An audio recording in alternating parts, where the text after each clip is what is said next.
Becky, oh yeah now. Hey yo Badji, m'pa kon sou ki asma la gela. M'pa ti voye nan kasan. P40 mesdames kounya yo nan mande garçon prêté. P40 mesdames kounya c'est style garçon yo apprend toute la journée c'est prêtem képi, prêtem tennis, prêtem maillot.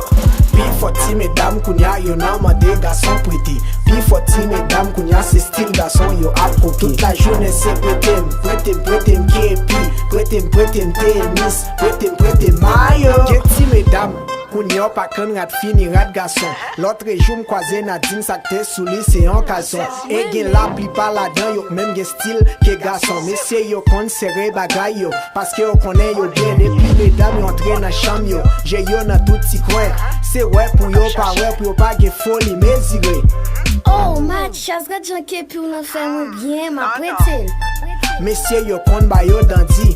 Yo di yo pa prêté. Sandy met kepian la, Lovely met tennis nan la, Stéphanie met mayo ala. Mesdames yo kon nan chan messieurs yo. Messieurs font ti sorti apro tourner vin si veye yo. Pou yo pa pran kout mato.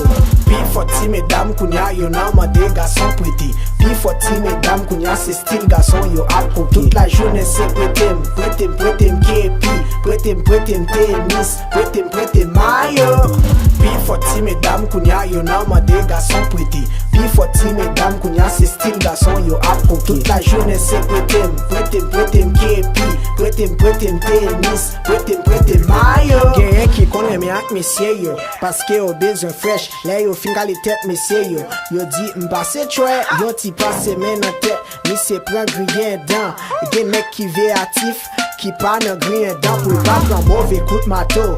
Pita lap soti ak lan, lap mande pou pouchi. Li dil ta reme gen nan rel yon seti won Gucci. Et puis nan piel son Timberland, messieurs yo kon ba yo poto.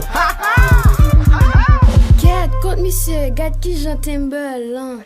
P40 mesdames kounya yo nan mande garçon prêté.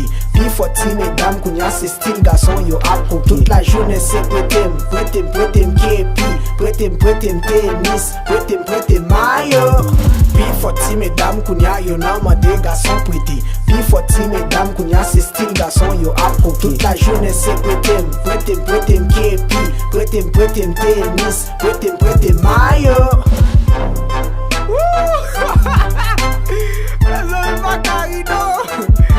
Mesdames, pas de problème avec nous, même. Juste pas en vérité.